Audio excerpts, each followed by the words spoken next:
Oh boy, can I dust this on there? Yeah, probably on these things. Just in case I get lost? Oh, you've never been lost. Here.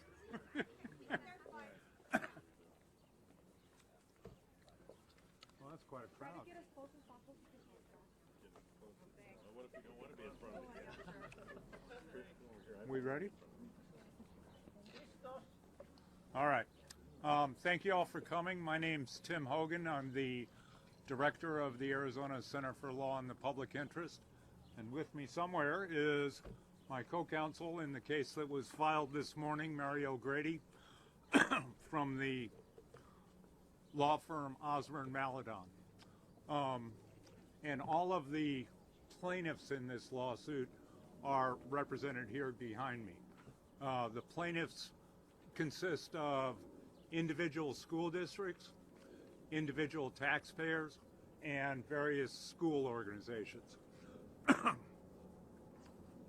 The complaint that was filed this morning on behalf of the plaintiffs alleges the school finance system is unconstitutional because it is not general and uniform as required by Article 11, Section 1 of the Arizona Constitution. We know what general and uniform means because the state Supreme Court has said many times a number of years ago when we first litigated these issues what a general and uniform school system as far as buildings, facilities, and equipment requires. It requires the state to provide the funding for all school buildings, facilities, and equipment to meet minimum adequacy standards. And the state is no longer doing that. As a result, we have many school districts, some of which are represented here today, who have buildings and facilities that fail to meet the minimum adequacy standards established by the state almost 20 years ago.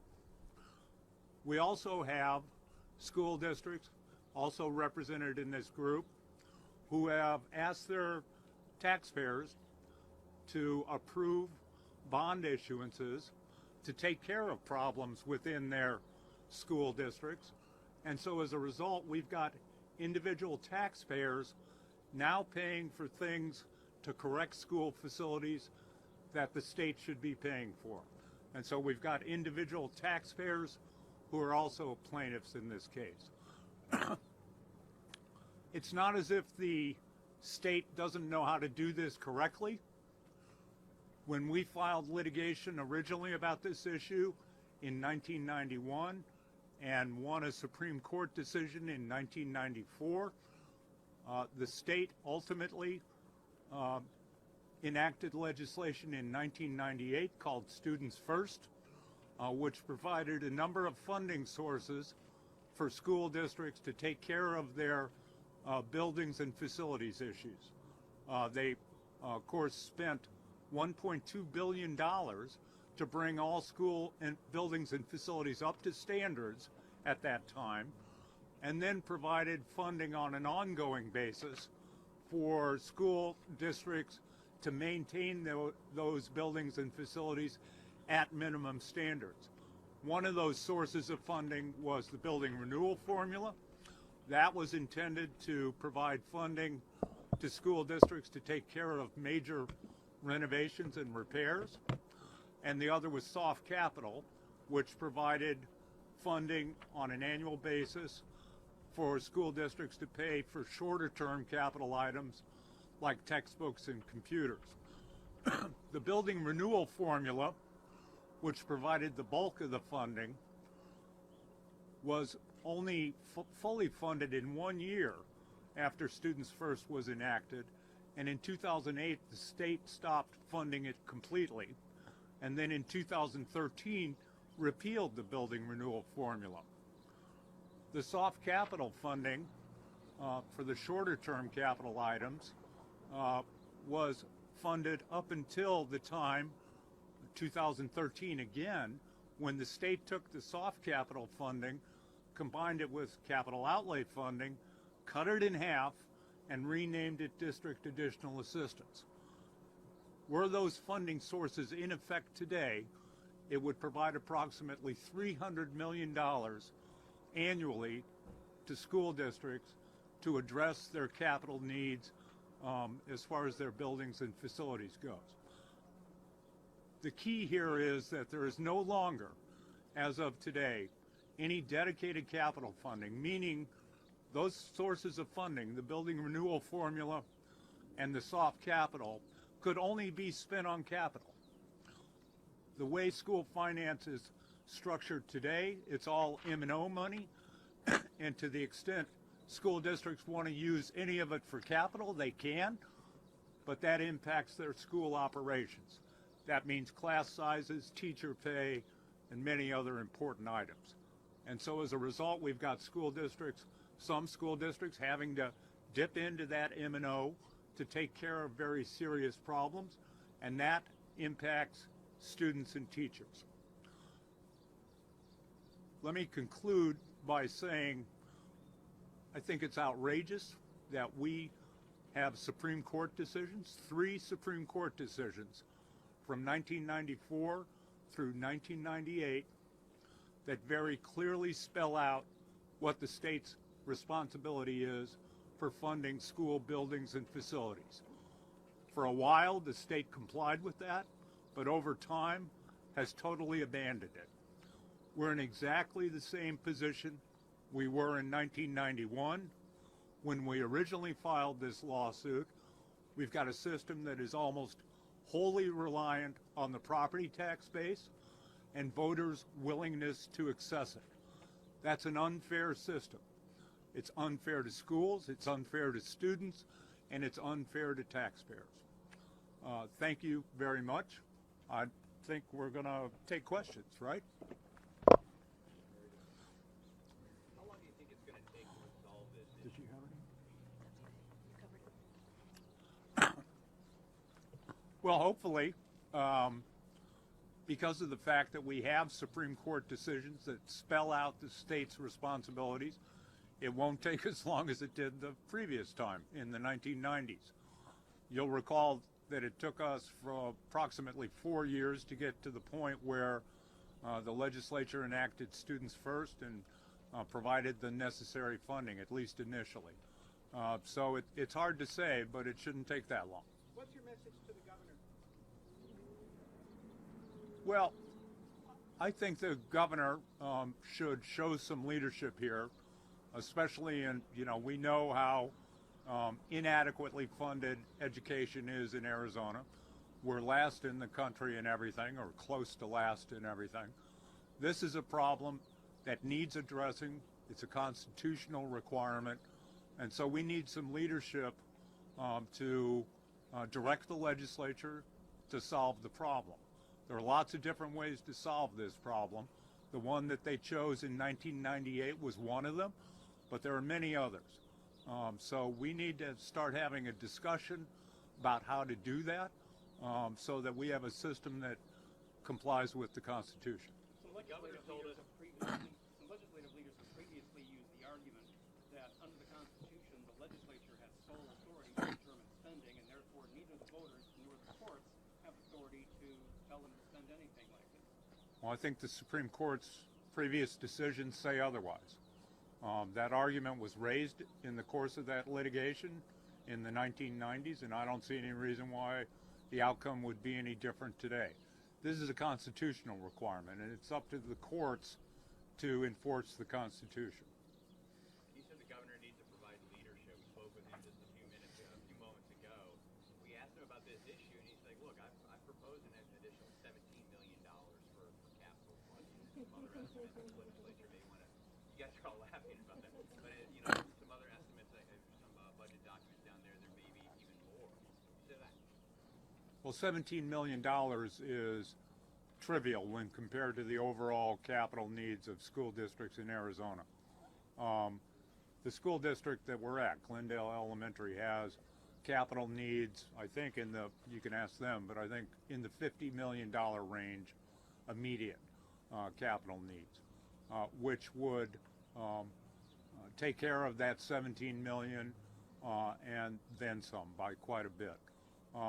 Just to give you a point of reference, school districts issue bonds annually in the neighborhood of $300 to $500 million to address capital needs. Like I said earlier, the building renewal formula and the soft capital would total approximately $300 million if it was still being funded today. So when you talk about 17 million as being a serious effort to address that problem, it's just not the case. So if school districts are using money to currently cover their capital needs, some might argue, why should the legislature? Because the Constitution requires the state to provide the funding, not the local taxpayers. And in fact, the Supreme Court explicitly said that the state cannot transfer its funding obligation to local taxpayers. Otherwise, you end up with an inequitable system, which is what the Supreme Court condemned a school finance system that's over reliant on property taxation, because you've got some school districts with low property tax base, some with a very high property tax base that can take care of their problems, some who can't access their property tax base. And one of the plaintiffs in this case has that difficulty, can't get voters to approve bonds. So there's all kinds of problems associated with transferring responsibility for funding buildings and facilities to local taxpayers. Where do you expect the legislature to come up with $300 million for school buildings? Well, that's a good question, but they could start with eliminating all the tax cuts that we've been seeing over I think we've seen tax cuts for every year for 20 years now. That's one way to do it. There are all kinds of ways to generate revenue to finance this system. The legislature used to provide the funding out of the general fund. It could impose a uniform qualifying tax on school district property or on tax bases across the state to generate the funding necessary. There's all kinds of ways to do it, but one clear way is to stop the tax cuts and in some cases reverse them. And you generate more than sufficient funding to take care of this problem. Why are we here at Landmark School? Tell us about what this school represents in terms of the capital. You know what? Why don't we have? Where's Mike? I'm not going to do it justice. So let me introduce Mike Berrigan from Glendale Elementary. My name is Mike Berrigan. I'm the Assistant Superintendent for Finance here at Glendale. And the reason that we're here at Glendale is because it's a symptom of the issues as a result of capital funding. When you don't fund for Glendale $29 million, this is the result of that. And so we're here to show you, the public, and our communities that it's long overdue. We have to stop ignoring over 1 million students that have chosen to attend public schools. And so, when you don't fund $2 billion in capital funding statewide, there are unintended consequences, and it's a reality. And we faced that early in the year. We had to close 2 schools. And it's an unfortunate situation to be in. What's the story inside this school? What are the problems inside here? Earlier in the year, we had some structural deficiencies. We had to bring some architects to add some sister walls around the schools. And we have the media center right behind us that still has some structural issues. And so it's an ongoing problem. This is just one of many schools that we're working on trying to address those deficiencies. And we hope that our state leaders understand the severity of these issues. So the problem, let me come back to the problems here.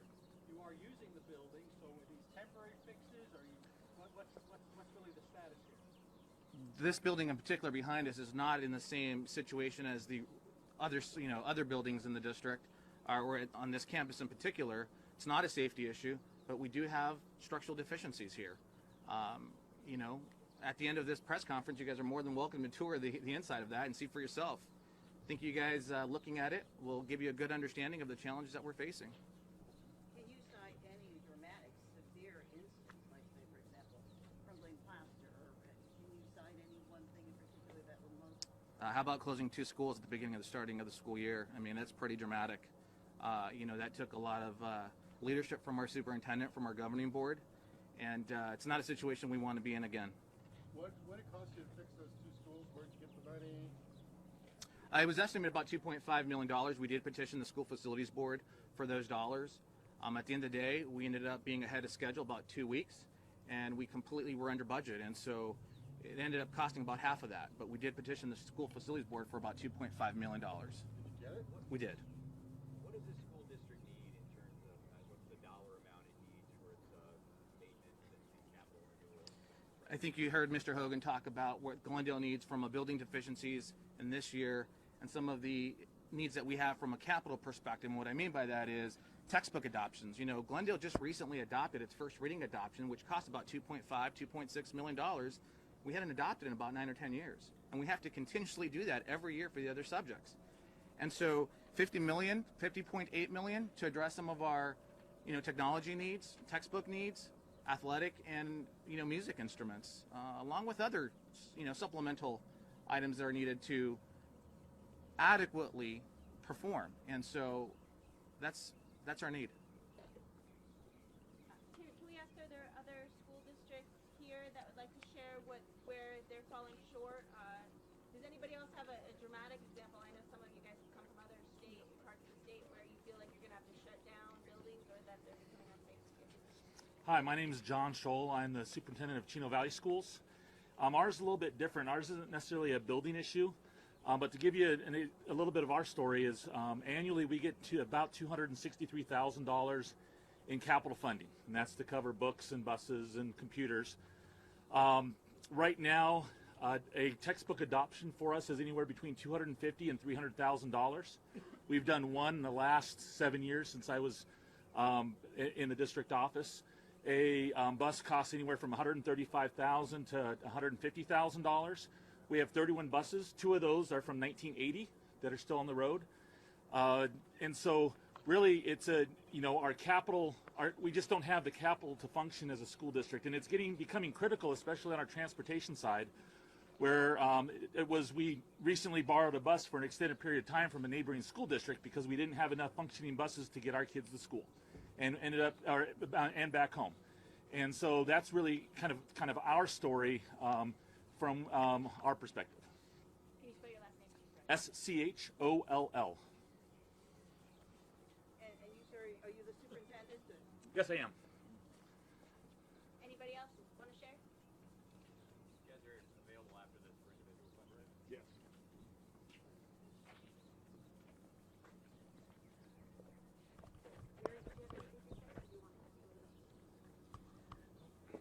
I think Tim covered it. I'm Mary O'Grady. I'm co-counsel with Tim Hogan and others at Osborne Maladon in this lawsuit. And as Tim explained, our founders of Arizona thought education was so important that they put it in our Constitution, and the state has specific constitutional responsibilities that aren't being fulfilled with regard to capital funding. And they've been to court before on these issues and unfortunately need to go back again and get these issues resolved. Mary, I talked to the governor's office on Friday, and they questioned the timing of this. So, what he was getting at was they're in the midst of a budget, and why not wait to see what the budget covers before at least filing? And so that's the question. Why not wait till the end of the session? Why not wait to see what the budget looks like before you do this? As Tim explained, there's really nothing in the conversation that we're aware of that really addresses these core constitutional issues that are of concern. And the lawsuit is filed because, we are ready to file, and it's not going to get resolved without the litigation. Let me ask you a technical question. You going in Superior Court, or are you going to try to seek original jurisdiction of Supreme Court since it's a legal versus factual question? We filed in Superior Court this morning. Okay. Is that going to take any time to develop facts and discovery? I mean, I could see you doing depositions about each of the districts and their needs. That sounds like this could drag on for a year or so. It will go through it's going to be ordinary course litigation, and we'll work as efficiently as we can to get these issues resolved for the schools. Thank you. Everyone, in your media packet, there's a contact list, and so our plaintiffs are going to be here to interview if you'd like to interview them individually, okay? I think that's it, so thank you for coming. Appreciate that.